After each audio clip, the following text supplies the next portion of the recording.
Hello, hello, hello. Thank you guys so much for tuning in for another interview with King Solomon Entertainment.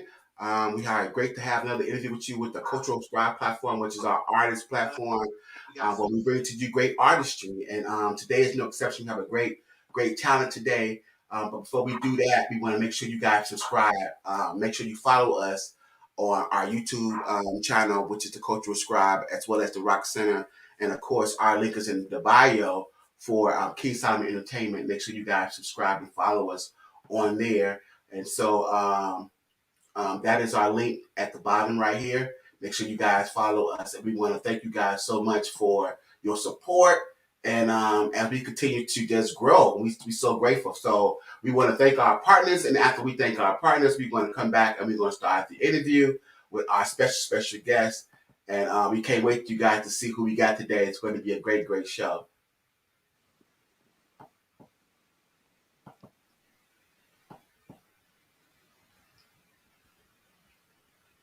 Hang tight. I'm with you.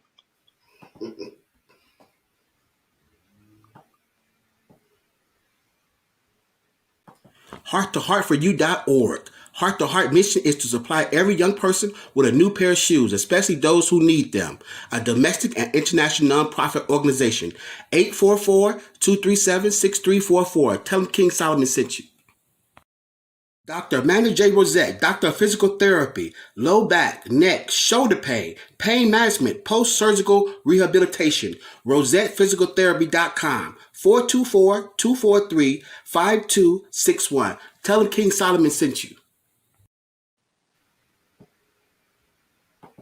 And there you go, guys. Thanks so much. Make sure you reach out to our partners. Make sure you heard about it. Let them know you heard about them here on King Solomon Entertainment platform. And yeah, they give you King Solomon discount. So we're so grateful. If you want to connect with us yourself, please reach out to our official website, King Solomon Entertainment.tv is the official website. If you want to connect with us, partner with us, let us know, hit us an email.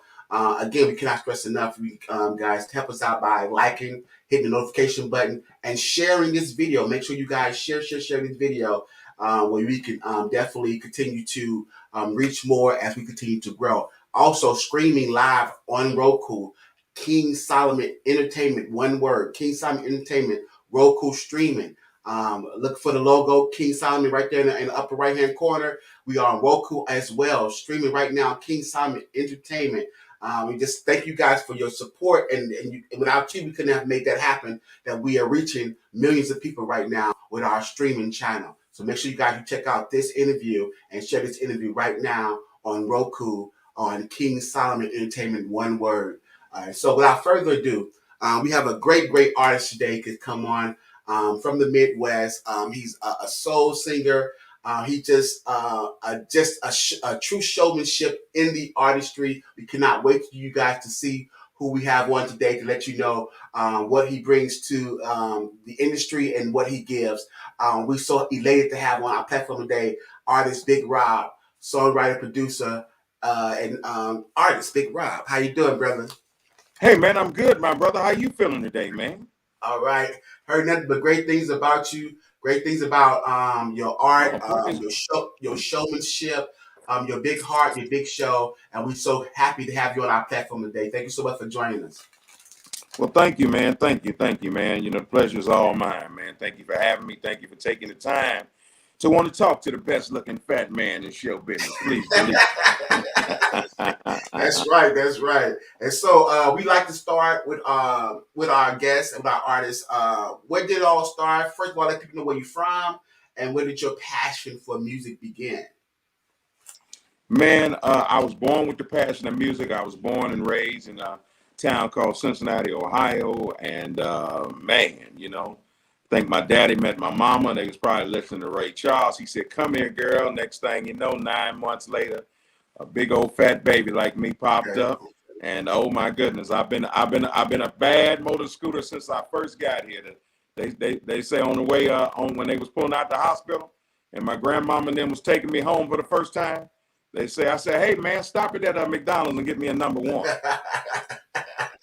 Wow. So they said he can talk. So yeah, I've been a character since I first got here, Wow. and loving myself and wanting to make people feel good and giving all the glory to God at the same time. Man. And so we're so grateful for that, man. And we just could not be have enough people with love on the inside, love on the outside, and it shows. And it just when you as your artist, when you show that you really care about your passion for music and people. So it is great to hear. And so your love for music started when you was a kid. It was instilled in you from your parents.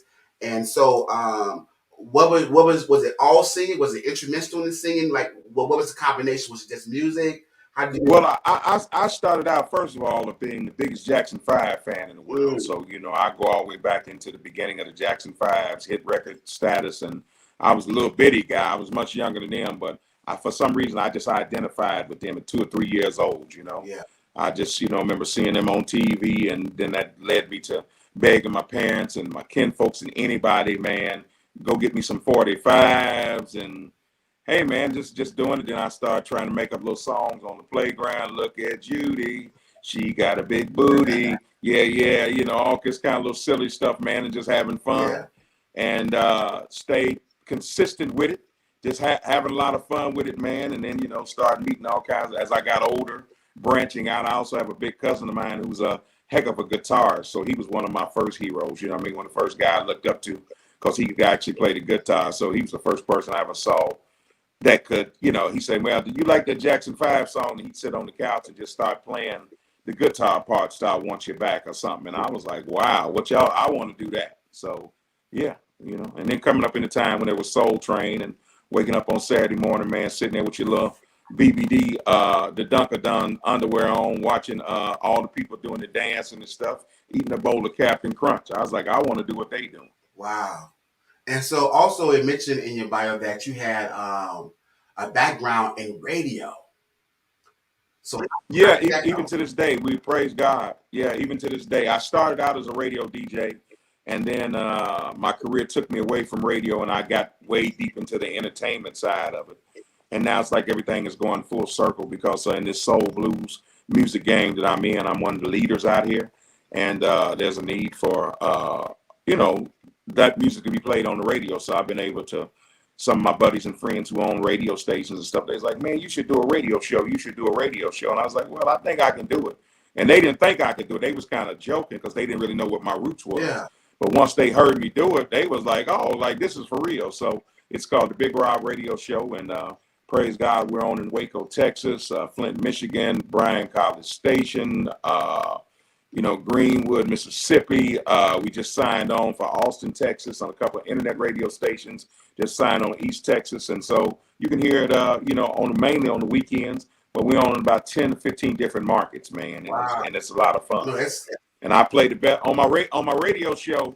I don't just play Big Rob records. I play the best of the blues, the soul, and the old school. So I play everything from Planet Rock by Africa Bambaataa to old Jackson 5 songs to Johnny Taylor, Marvin Cease, and them songs you ain't heard in a long, long time that try to, just make people feel good. I make that feel good music, that grown folks music. That's what we're about. and let's talk about the music influence. You being from Ohio, you got the Ohio Players, you got so many great bands and acts that come out of Ohio. And I know also in your radio background, you have a chance to meet some of these wonderful people while you were doing radio. They come to the radio station, you met them as well in person. So what was that like? Man, well, being a DJ, yeah, I found at first I was the youngest DJ in my city. Started on the radio, 11 years old, and nobody in my generation had done that. There was a gentleman who I give much props to named James A. He's a very legend out here in the music business, James A. But he started out in my hometown, Cincinnati, Ohio, as Jimmy Wonder, the Ball of Thunder. And so when I came along like 10 or 15 years behind him doing that, people was like, you going to be the next Jimmy Wonder. I was 11 years old. My voice hadn't even Mm, changed.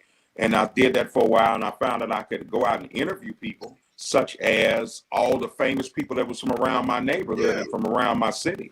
So that led me first to meet a guy named Reggie Calloway, and his group is very, very famous. You know them, they're called Midnight Star. midnight.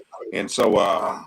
right, and so I became, hung out with them guys. They actually from my neighborhood in Cincinnati. And then after that, I got a chance to meet two guys who changed my complete trajectory totally. One being Bootsy Wow. Collins and his brother Catfish Collins, Mm, and I became an extended member of the Collins wow. family. And man, Bootsy came to the radio station at 6:30 in the morning on one Saturday morning. Came to the radio station in the hood where I was at and let me interview him live.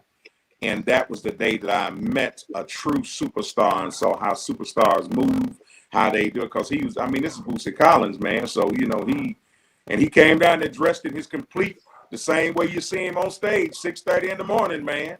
And that's where my original thing for all the flash and glimmer came. Because he came there shining like the rock star, doll baby bubble that he is. Yeah. And at that point, I was 14 years old. I was like, I ain't doing nothing else with my life. Whatever this guy do, that's what I want to do. At the same time, I met another gentleman who was from my neighborhood, who was from the general area there, and his name was Roger Trout. Wow. You got me? And man, between growing up, between both of those guys and their influence they had on me, is a wrap, man. I you know, I mean, I don't want to do nothing else, man. Mama say, where your homework at? Listen to this Zap record, learning all the words. Where's your homework at? Listen to this Bootsy record. Where your homework at? Learning how to scratch. And then it was also the time when I first started, was the time that rap had just really kicked off. Yeah. So Curtis Blow, Grandmaster Flash, Sugar Hill Gang, Sequence, Spoonie G, all those people. And those were the records that I was playing on the radio. So I'm also the guy that started the whole movement of Cincinnati hip hop and bringing rap music to Cincinnati. Yeah, you know what I mean, and all that. So that was very instrumental, and you was the helm at all that, because like you say, in the beginning of rap, it was very important that they got on the radio, because it was really challenging for them to be on the radio, for you to be one of the innovative ones, and at the helm of that, it really changed the game for rap, and here we are today still with rap.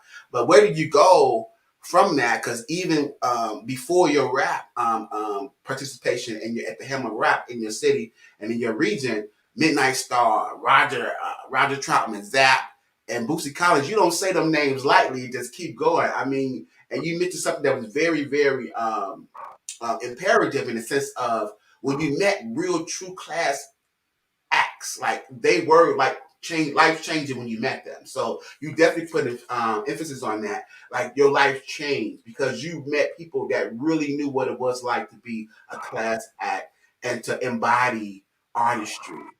And that's kind of like something that we're missing today. So can you kind of elaborate on how the impression you felt that he left on you that forever changed the trajectory of your life? Like what about them that you felt like which guy are you speaking of? Well, Bootsy and Roger in particularly, because I know Roger. Okay. Well, let's take Boot first. Okay. We'll take him. Okay. So what he did was, that was like 1982. 1982. I'm talking about, right? Okay.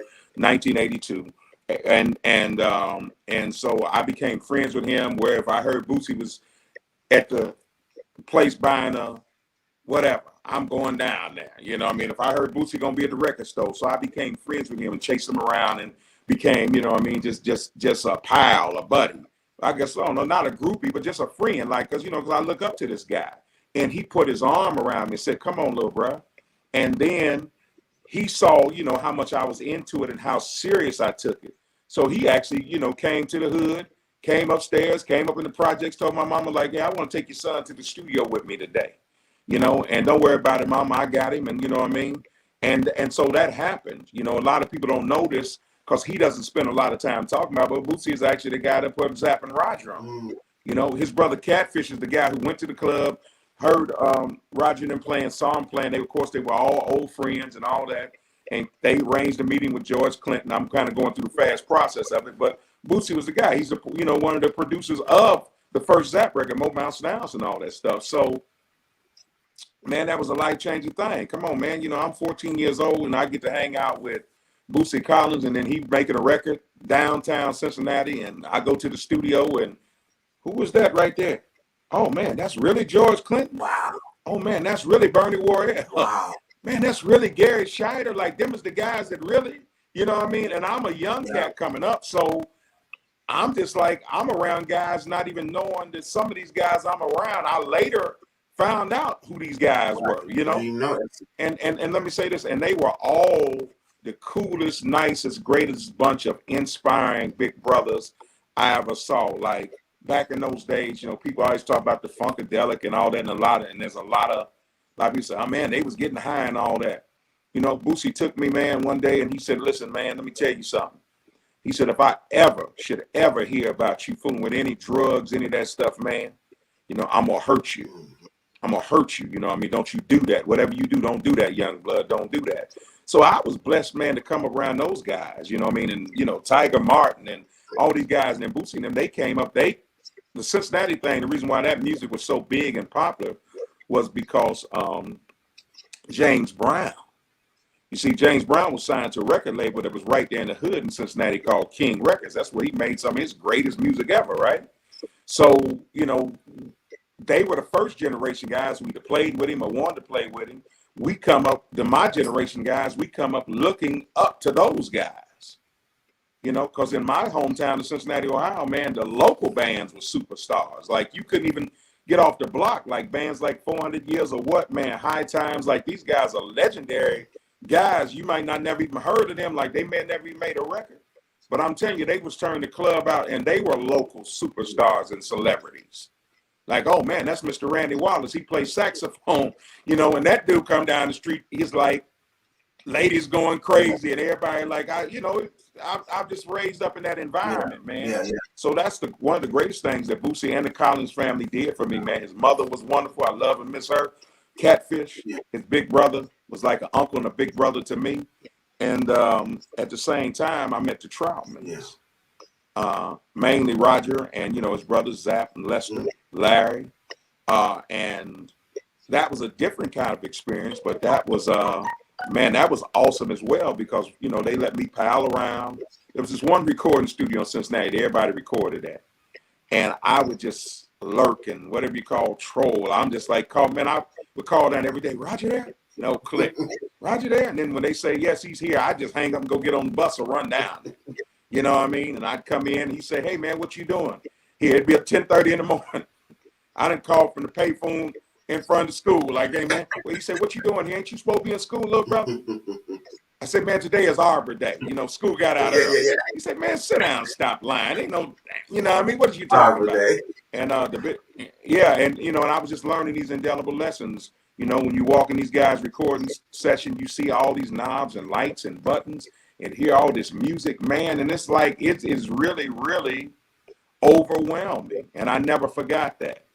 You know, and then later, me and Roger, like I said, we developed a relationship. And once I got old enough, became grown, he said, man, you know, you about 18 now, ain't you? I said, yeah. He said, well, you know what that mean? I said, well, what does that mean? He said, well, that mean your mom and daddy ain't responsible to feed you no more.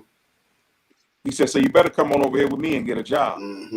And at the time, I was working for Bootsy, and we had this band called Microwave, which my brother just got off the phone, and we were planning, we was going to take the world by storm, man. This back in the Jerry Curl days. But we really wasn't making no money yet, and we really hadn't got no record deal yet, but we was all ready. It's going to happen, right? And Roger called and said, hey, man, why don't you come over here and get a job? And I called Bootsy's brother, Catfish Collins. I said, hey, man, Roger just called me and said, come and start working for him. He got a job for me. And Catfish, being the real guy that he was, he said, the only question I got is why you ain't left already. And I said, huh? I said, but we trying to do, he said, man, that man gonna give you a paycheck this Friday for something you can do, you know, and you still talking about you ain't gonna become famous. He's like, dude, why you ain't left already? I ain't gonna ask you a third time. So I left and joined and, you know, and worked and was blessed to be able to work my way up through the ranks and be around such a wonderful people, because being there and as a member of the Zap band and that whole family, they're very, very hands-on, self-contained people.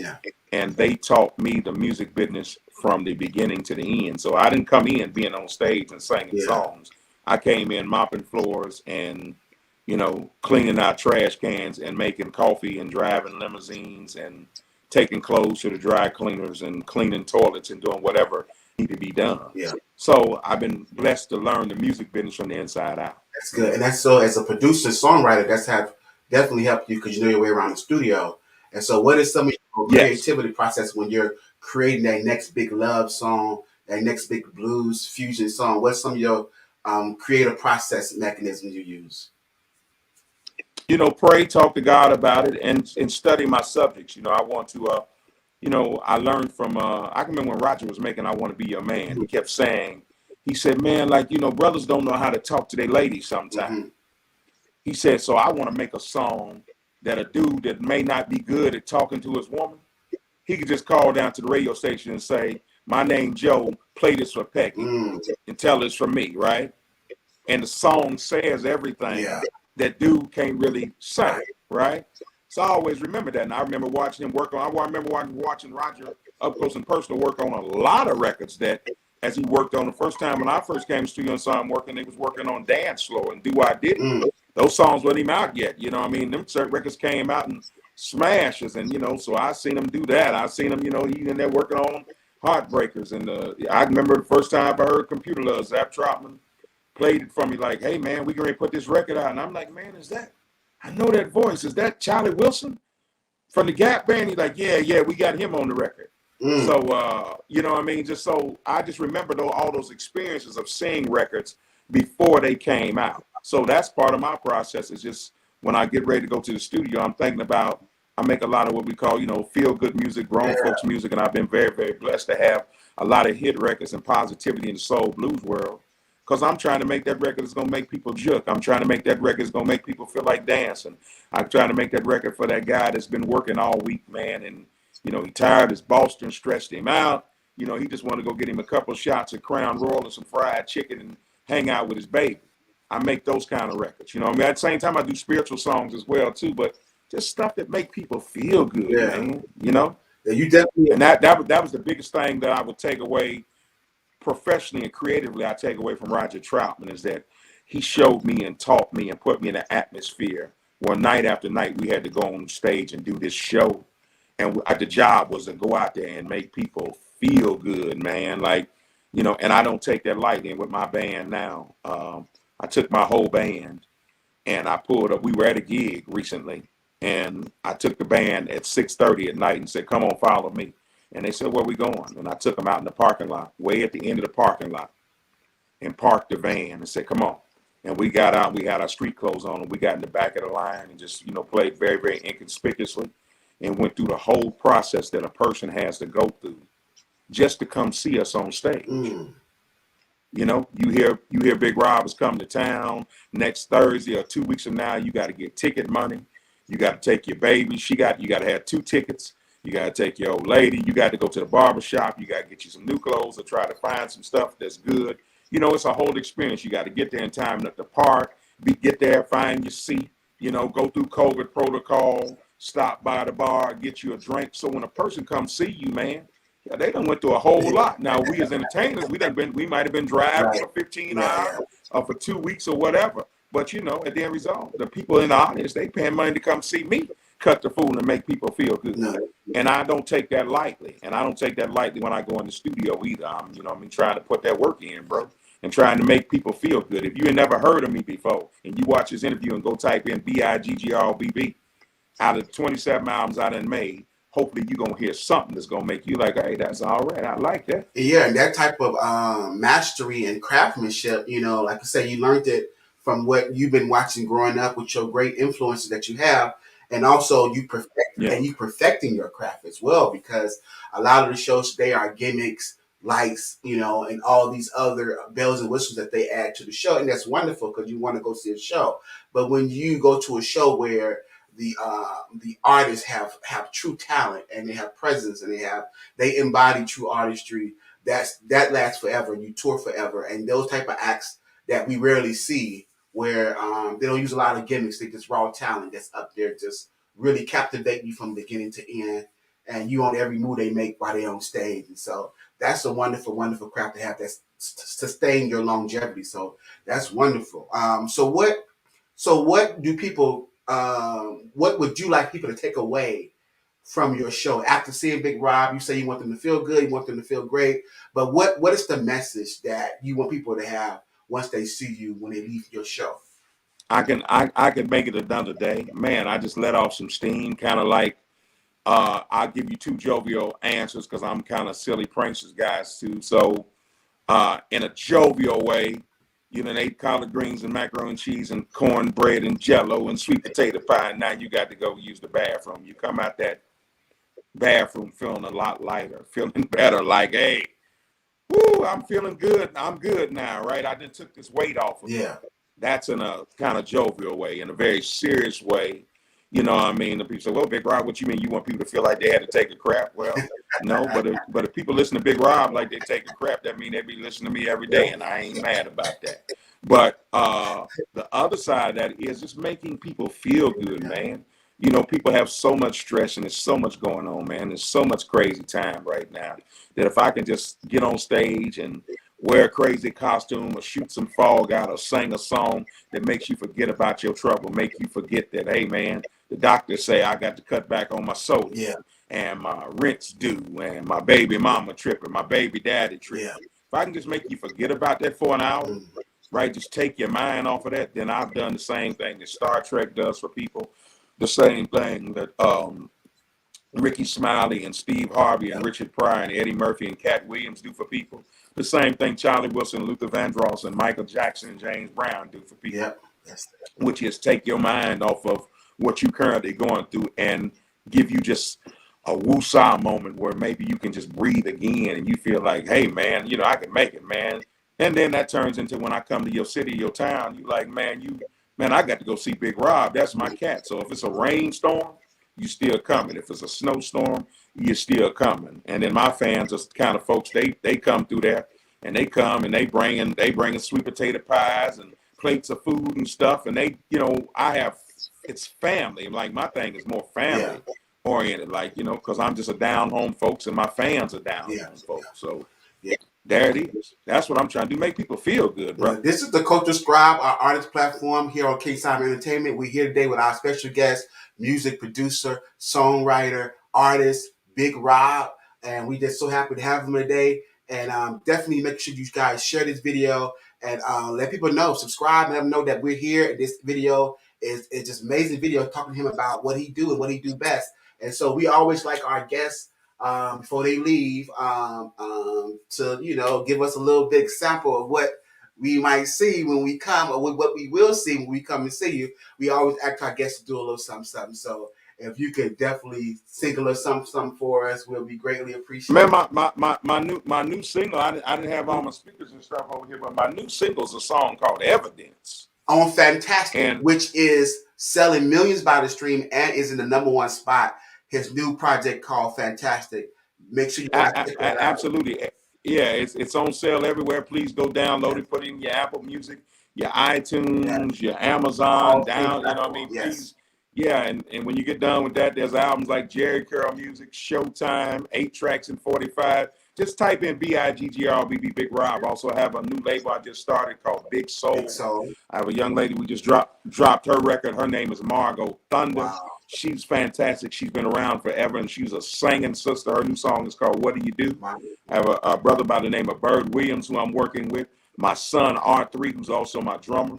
He's got a line dance song called the Down South Shuffle. It's been around for a while. It's got millions of views. But, man, you know what I mean? The song Evidence, which is the first single off my new album, I'll tell you guys 2 things about it, and I sang a little bit of an a cappella for you. But the 2 things about it is, one, we have a great music video for it. So please go to YouTube, type in BIGGRBB, Big Rob, Evidence, the movie. Okay? And watch the video, see why that lady is putting them razor blades in my food and chasing me around the house. Okay.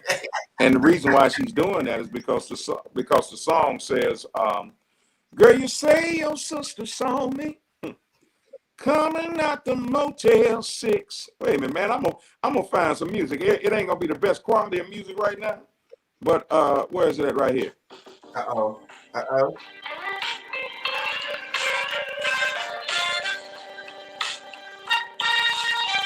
Can you hear that, my brother? We can hear loud and clear.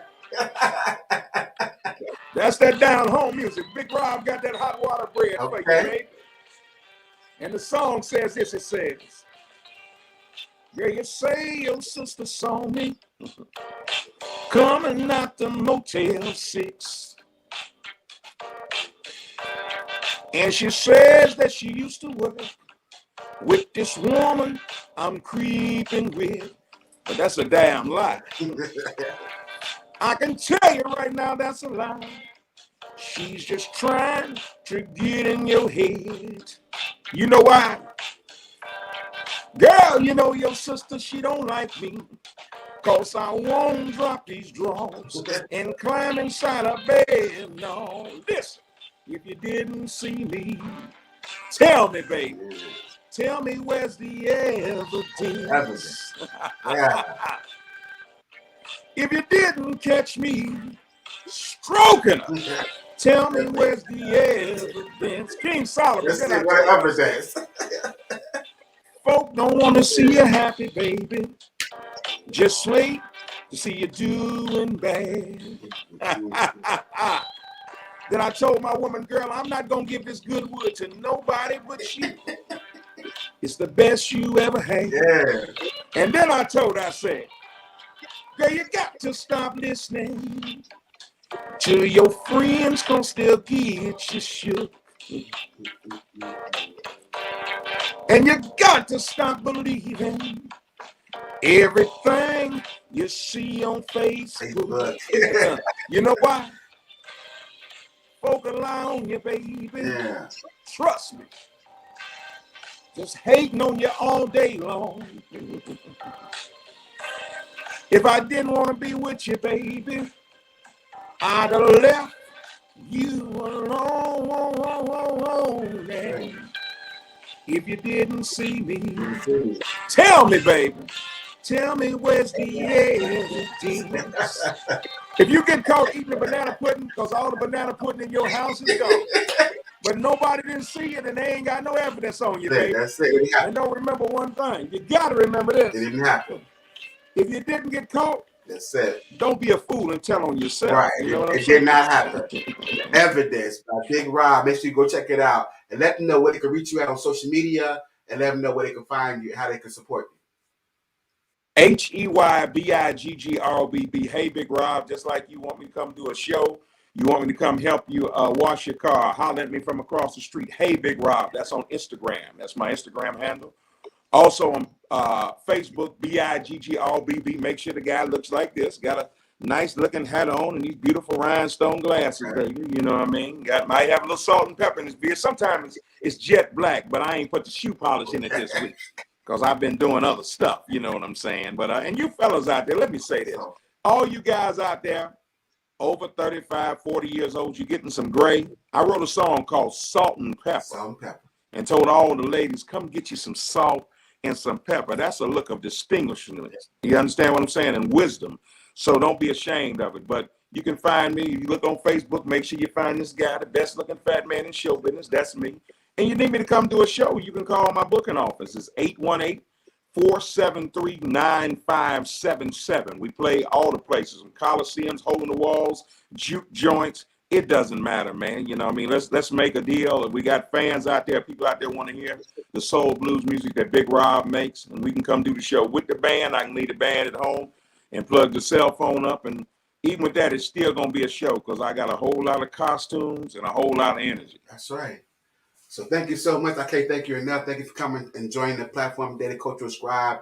Definitely connect with him. Make sure you guys follow him and support him, and check out his show. Whenever you come to town, and wherever you're in town near you, check out his show. Thank you so much. Yeah, you interviewed me. Now, can I ask you some questions? Oh, I didn't brief. I wasn't prepared, but maybe next time. I did. Do you have? How old are you, young man? You over 40? No, I'm almost 40. Almost.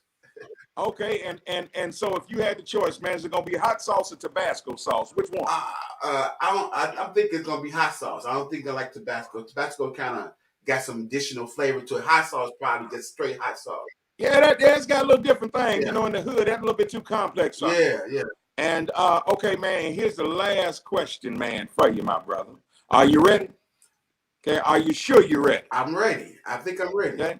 If you win the lottery for $1 million, are you gonna forget about Uncle Bigg Robb and act like you don't know me? You're gonna send me you're gonna hit my cash app one time. That's all I need to know. I think I'm gonna be able to hit Bigg Robb cash out one time. I'm not gonna forget about you, Bigg Robb. I'm not gonna forget it. Hey, man, well, I appreciate that. Well, man, well, thank you for having me on the Cultural Scribes. You know what I mean? That's it. It's a wonderful opportunity, man. I heard you ask great questions, and you absolutely positively do, Oh, man. thank And you very much. anytime Thank you. that we can come back, brother, just let me know, Oh, man. And, man. we'll be happy, man, Definitely have already connected with you and gonna stay in touch with you. And anytime you want to come back, any other music, any other artists, hit me up. Love them to come on. And congratulations on your own record label and what you're doing. So hopefully great things for there and radio, So there's good things and keep on doing what you're doing. And I know we're gonna hear from you again, man. And thank you so much for joining us. We appreciate you. And have a Yes, sir, great man. day. God bless y'all. You guys be All good. Make right. somebody smile this week. See you soon. All Tenfold. right. Yes, sir. There you go. Another interview with Cultural Scribe, Bigg Robb, our artist. If you want to come on the platform, reach out to us at our official website, the KingSimonEntertainment.tv. Send us an email. We'll love to make that happen. If you want to support this platform directly, that's our Cash App. Make sure you guys send a Cash App to us, support us directly at $James Claremont, and also the um, subscription. Make sure you guys subscribe. We appreciate every subscription, notification, like, comment. We got several comments that we had today. We appreciate you. Thank you so much as we continue to grow. Definitely check out our Roku. We are on Roku. We're streaming live on Roku. King Simon Entertainment, one word. Look for this logo in the upper right-hand corner, in the corner right there. Thank you so much. In the corner right there. Thank you guys so much for that. And till next time, this is Cultural Scribes, King Simon Entertainment. More great, entertainment and content. That's like we do. Thank you guys so much. Till next time. All right.